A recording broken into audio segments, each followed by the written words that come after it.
We'd like to call to order the business meeting for Monday, October 5th of the Lewis County Board of County Commissioners. There is a quorum with all three commissioners present. Flag salute. Commissioner Schulte, would you lead us in the flag salute? I pledge allegiance to the flag of the United States of America and to the republic for which it stands, one nation under God, indivisible, with liberty and justice for all.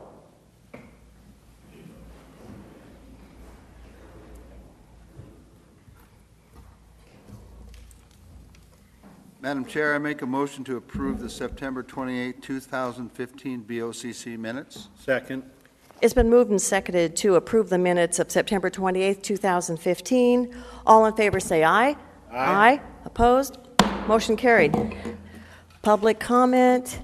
No one has signed up for public comment. Okay.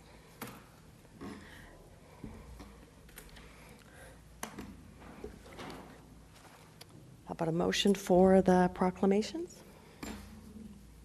Madam Chair, I make a motion to accept proclamations 1, October 4th, 2015, on Lewis County Extension 4-H Week, and number 2 is proclamation proclaiming the month of October as Domestic Violence Awareness Month. I second that.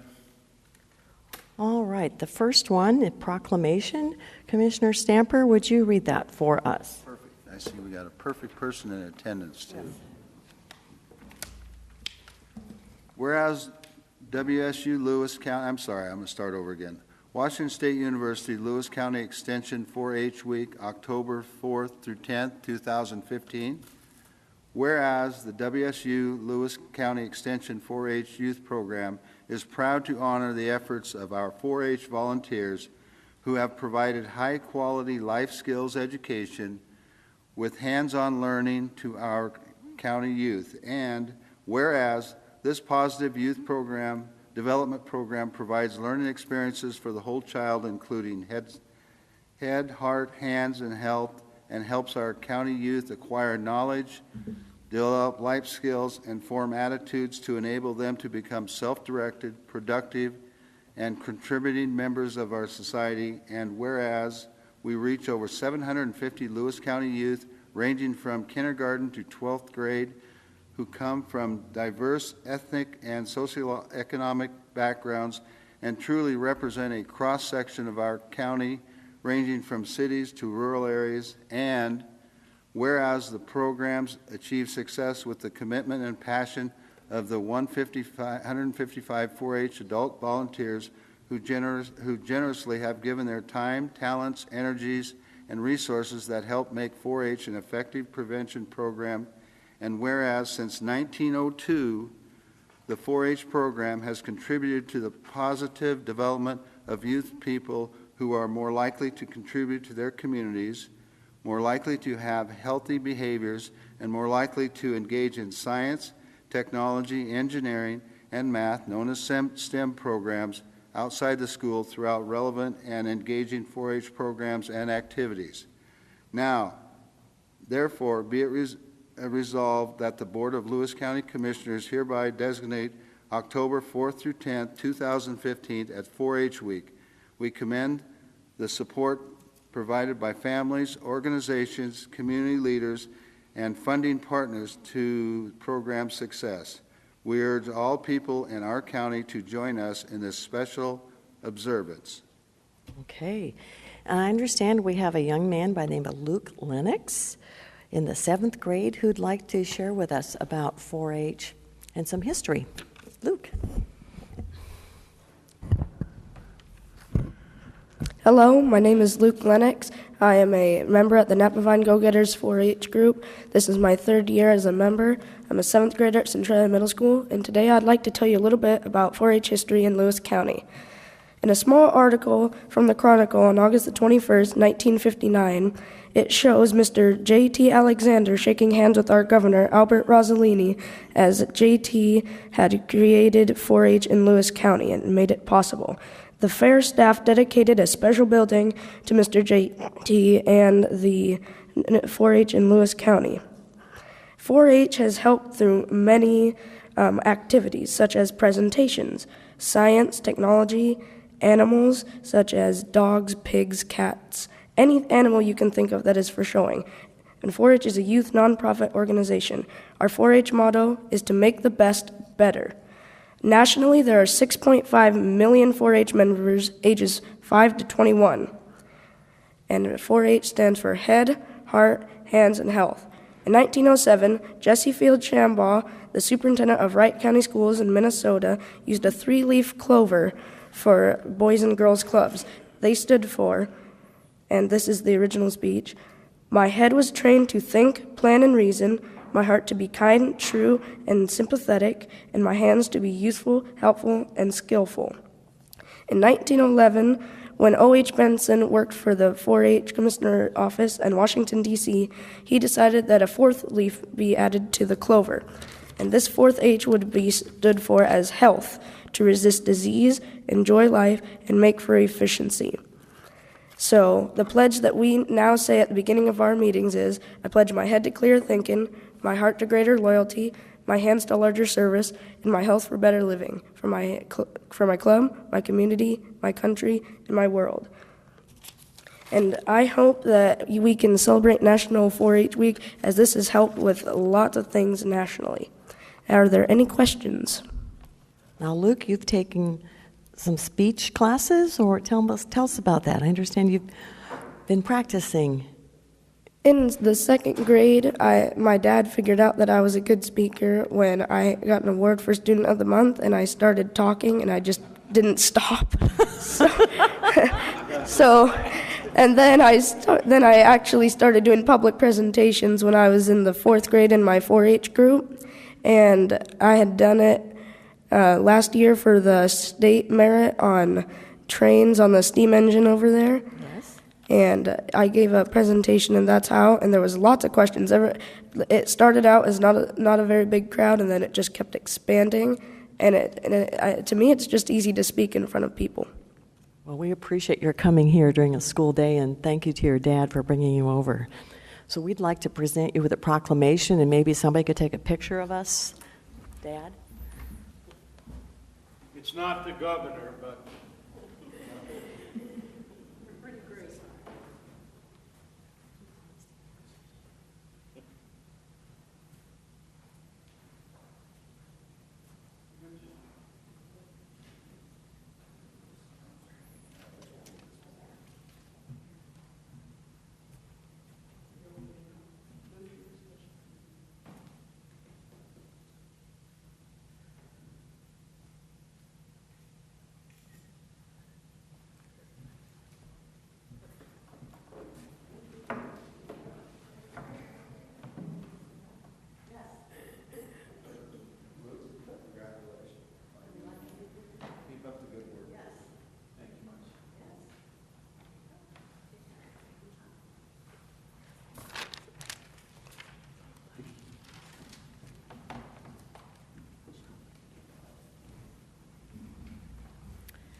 And Luke, this video that's being taken right now will be on our website and also be on Channel 3, so you'll be able to watch yourself on how you did with your speech. And I think I'm in Toastmasters, and I think you have a 10. Very good. And how many out there have been in 4-H? Okay, so there's some of us who have done that and really enjoyed it, and we look forward to seeing what happens in your life the next 10, 20 years based on what the talent you have. Okay. All right. The next proclamation we have is Domestic Violence Awareness Month. Proclaiming the month of October 2015 as Domestic Violence Awareness Month in Lewis County. Whereas Domestic Violence Awareness Month is intended to draw attention to the fact that domestic violence is widespread and impacts every community member of Lewis County, Washington. And whereas the crime of domestic violence violates an individual's privacy, dignity, security, and humanity due to the systematic use of physical, emotional, sexual, psychological, and economic control and/or abuse. And whereas the problem of domestic violence is not confined to any group or groups of people, but crosses all economic, racial, gender, educational, religious, and societal barriers, and is sustained by societal indifferences. And whereas we must work together to educate our community about domestic violence, prevention, supporting survivors, and speaking out against harmful attitudes and actions. Victims should have help to find compassion, comfort, and the help they need, and domestic abusers should be punished to the fullest extent of the law. And whereas with leadership, dedication, and encouragement, there is evidence that we can be successful in preventing domestic violence in Lewis County through increased education, awareness, and community involvement. And whereas the Human Response Network is the recognized accredited service provider for domestic violence advocacy services for the citizens of Lewis County. Now, therefore, be it resolved that the Lewis County Commissioners do hereby proclaim the month of October 2015 as Domestic Violence Awareness Month in Lewis County. We ask that community members recognize the serious impact of domestic violence and to support and embrace the significant role each of us can play in the prevention of domestic violence, done in open session this 5th day of October 2015. Is there a representative out there to? Well, we'll make sure that group receives a copy of this. So we have a motion to approve the proclamations, number 1 and number 2, Lewis County Extension 4-H Week and Domestic Violence Awareness Month. All in favor say aye. Aye. Aye. Opposed? Motion carried.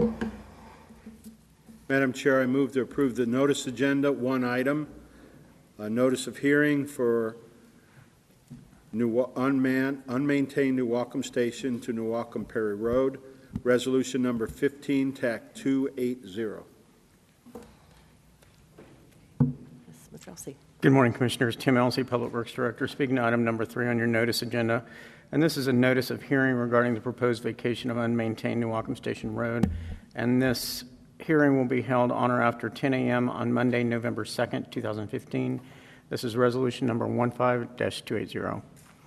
The 3 property owners adjoining the portion of unmaintained Newaukum Station to Newaukum Prairie Road, and by the way, that is the road name, Newaukum Station to Newaukum Prairie Road, have requested that this portion of the road be vacated. Utility companies known to service the area have been notified and have acquired all necessary easements for their utilities lying within the area to be vacated. The commissioners asked that I, as the county engineer, examine the road and report my opinion on the vacation as required by RCW 3687010.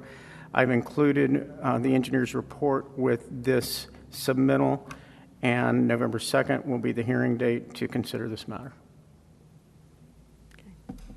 Questions, comments? Okay. Commissioner Stanford, you did second that motion, didn't you? I did, yes. Okay. It's been moved and seconded to approve the notice agenda, item 3, resolution number 15-280. All in favor say aye. Aye. Opposed? Motion carried. Madam Chair, I move to approve the consent agenda, items 4 through 7, resolution number 15, TAC 281 through 15, TAC 284. I second. Good morning, Commissioners. Suzette Smith, Auditor's Office, Financial Services Division, here this morning to present to you items number 4 and 5 on your agenda. Item number 4 is resolution number 15-281. This is our weekly approval of claims against the various county departments. For the week of September 28th through October 2nd, we had 256 regular warrants issued for a total of $1,121,687.68. Okay. For the second item, it is resolution number 15-282. This is our cancellation of warrants for various reasons. On this agenda, we have several warrants. One of them was washed and dried, so we will be reissuing that one. Unfortunately, it cannot be negotiated, so we have to reissue that one. We had a second warrant that was returned by the vendor. It was a deposit, which is allowable per RCW with an agreement. However, that transaction has been canceled, and so the deposit was returned. The next 4 warrants that we have are due to unclaimed property. Under the unclaimed property RCW, if a payroll warrant is not cashed within 1 year, we have to submit it to the state of Washington. Any other AP warrants not cashed within 2 years need to be remitted to the state of Washington, and that has to be completed by November 1st. So during the summer months, we actively try to locate the owners or the people who have the unclaimed warrants to get them to either cash them or so that we can reissue new ones. So we have 4 of those on this resolution. Once they are voided, they will be reissued, and then we will, of course, follow the new warrants to make sure that they are cashed. Any questions? Questions? I think I asked about Central TV and Appliance since they're no longer in business, and you Yes. clarified. They did go out of business. Their CPA has contacted us indicating that they still have the rights to those funds and given us a new address to remit them. Okay. Thank you. Thank you.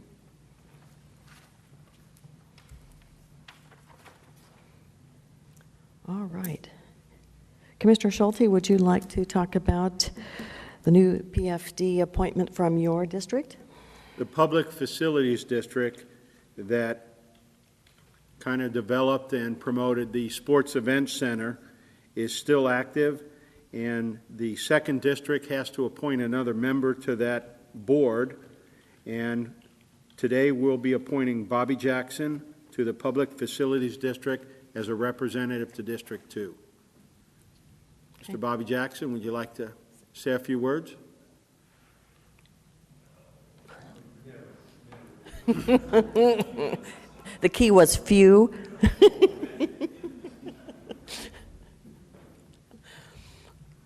Good morning, Commissioners. Bobby Jackson from Chehalis. I am excited about this. I appreciate the confidence that the board is expressing in our ability to serve in this capacity. And so we're looking forward to it as a way to serve the county. And Mr. Averill is right. Never tell a preacher he only has a few moments at a microphone. So thank you very much. Thank you. Thank you for serving.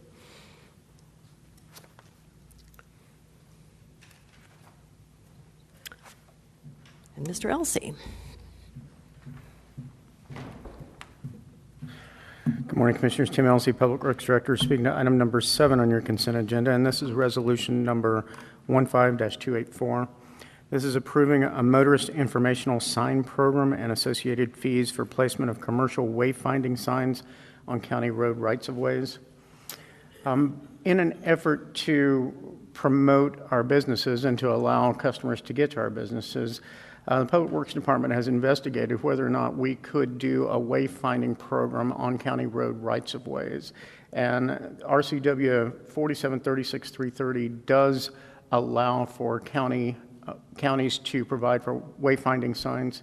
This would start this program and charge $250 per sign for businesses to be located off of county road rights-of-ways. This is similar to WashDOT's wayfinding signage program, where you see the big blue placards with the business logos. Mm-hmm. This would supplement that in many ways. And if there is a business that has those wayfinding signs and needs additional wayfinding on county road rights-of-ways, we would put those up for this additional fee. I think we asked you also if we can put Discover Lewis County on that below the wayfinding. You guys are the bosses. Yes. You can certainly do that if you That like. can help us get tourists and business people That's correct. using our And this wonderful things. This came not only from just brainstorming sessions for how we can promote businesses, but also requests from some businesses in the county. Now, these are different from advertising signs. These are Right. not advertising signs. These are just wayfinding Wayfinding. signs. Find your way. That's right. Yes. Comments? Okay. Thank you. Thank you. Thank you. It's been moved and seconded to approve the consent agenda, items 4 through 7, resolution number 15-281 through 284. All in favor say aye. Aye. Aye. Opposed? Motion carried. I'll move into our hearings.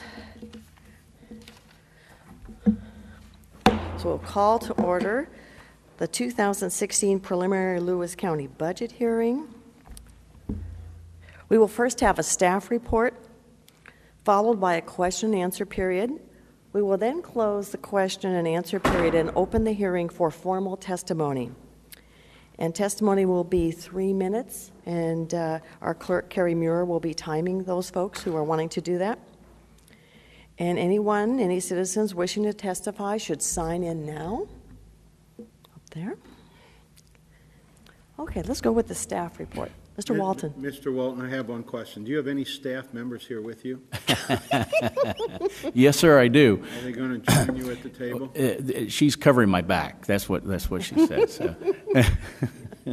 I invite them up every time, and this seems to be a frequent occurrence this time of year. I sitting in this chair, but they Alone? Alone, yes.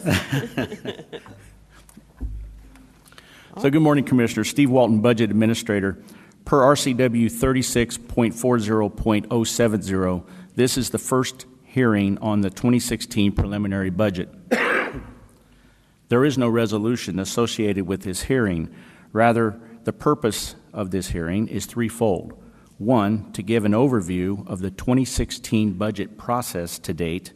Two, to introduce in a broad sense the preliminary numbers for the 2016 budget. And three, to provide the opportunity for public comment on the 2016 preliminary budget. Copies of the preliminary budget in brief are available at the front of the room by the podium. There's also copies of a PowerPoint brief that will be used for an evening presentation on November 16th at 5:30 p.m. here in this room. Both of these documents contained a more detailed breakdown of budgeted revenues and expenditures that comprise the 2016 preliminary budget. The intent today is simply to provide the big picture. RCW 36.40 outlines requirements for the budget process for counties. In July, 2016 budget worksheets were sent out to all elected offices and departments, and you can see the calendar on the screen. The worksheets were returned to the Budget Department in August, whereupon they were compiled and reviewed. Then, in accordance with the RCW, the preliminary budget was submitted to the Board of County Commissioners and the Auditor on September 1st. Over the course of the last 6 weeks, meetings have been held to give each elected official and department director the opportunity to discuss their individual budgets with the Board of County Commissioners and submit requests for additional funds if necessary. A notice of this hearing was published in the East County Journal on September 23rd and the 30th. Copies of the preliminary budget were placed at Centralia College locations, in county libraries, senior centers, and it was posted and remains posted on the county website. As required by RCW, today's hearing marks the first of 2 hearings to take public comment and questions on the 2016 proposed budget. The second hearing is scheduled for December 7th, which will also be the day of adoption of the 2016 budget. Subsequent changes to the preliminary budget as it exists today will be incorporated and presented at the December 7th hearing.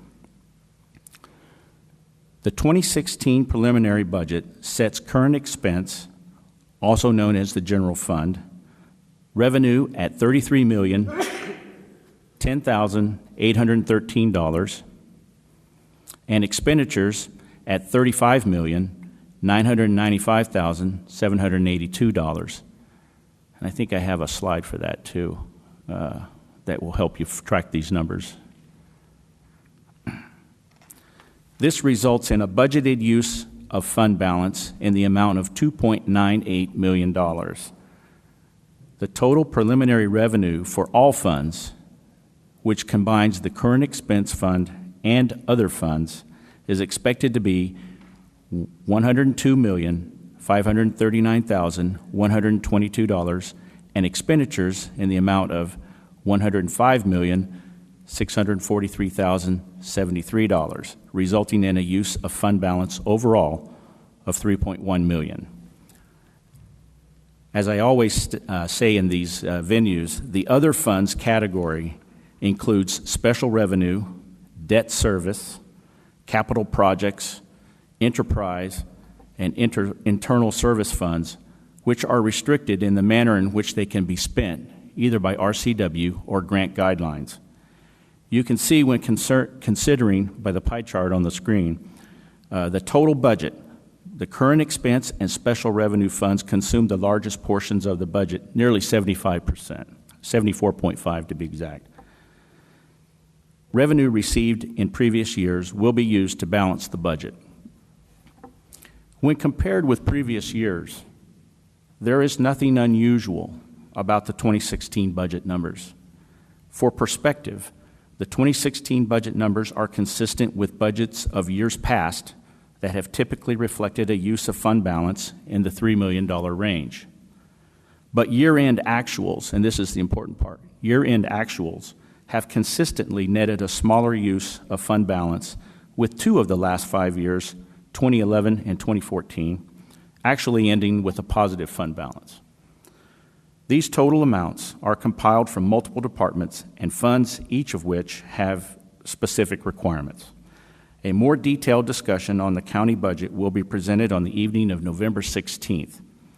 Citizens can also find the budget in brief and a question and answer section posted on the county website. Or if preferred, they are always welcome to stop by the budget office to talk to budget staff. This concludes my remarks, pending any questions. Any questions from the board? I once again want to highlight the November 16th meeting. That's in the evening. And so folks in the community can come. It's always interesting to me when we were talking about closing a road recently at Engels Road, there was 35 people in that room, but when we have a budget meeting, we may have 2, and I could probably see those 2 who are usually attending there, and we would like to have more public attend. This is over $100 million budget. It's intricate. 76 businesses are represented in that, and to just put it in a short paragraph doesn't do it justice. So I really encourage you, if you have questions, that you approach us, you approach the budget manager and his staff, because we would like to have the county be more aware of how their money is being spent. Comments? Okay. We will open the question and answer period for the public to ask questions. No one is signed up. All right. I will close the question and answer period. And Mr. Walton, would you like your opening comments to be incorporated into the hearing? Yes, ma'am. Okay. All right. We'll open the hearing for public testimony. No one is signed. Anybody out there like to make any comments? Okay. I will close the hearing for public testimony. And once again, if you would like to come and speak to any of us regarding this budget, we would appreciate your contacting us. Thank you.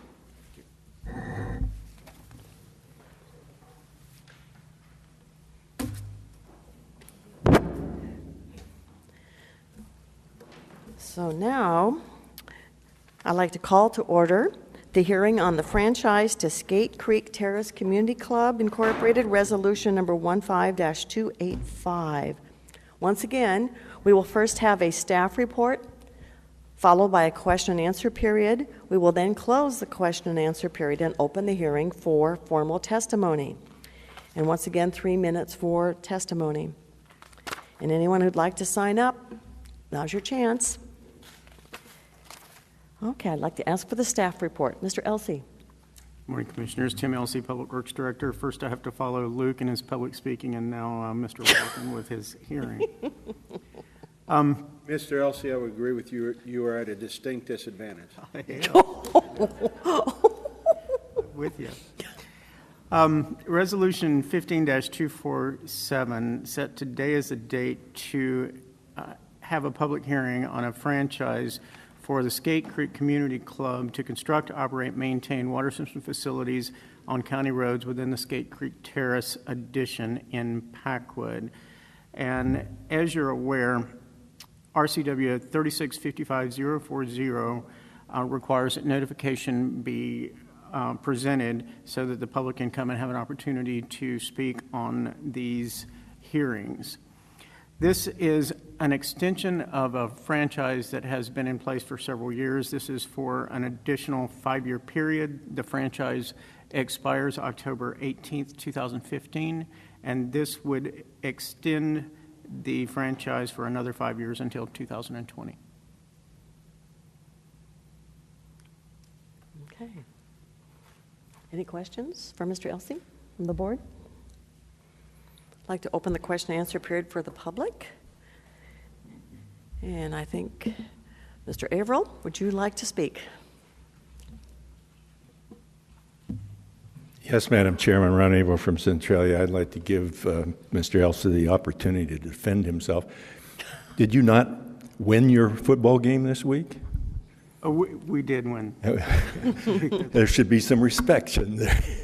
Absolutely. Ed to the residents of South Carolina who are going through a really tough time right now. Any other questions?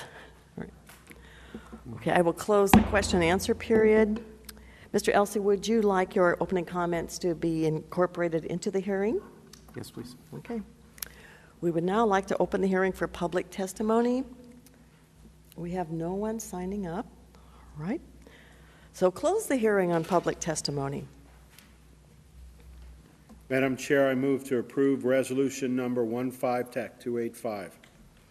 I second. It's been moved and seconded to approve resolution number 15-285. All in favor say aye. Aye. Opposed? Motion carried.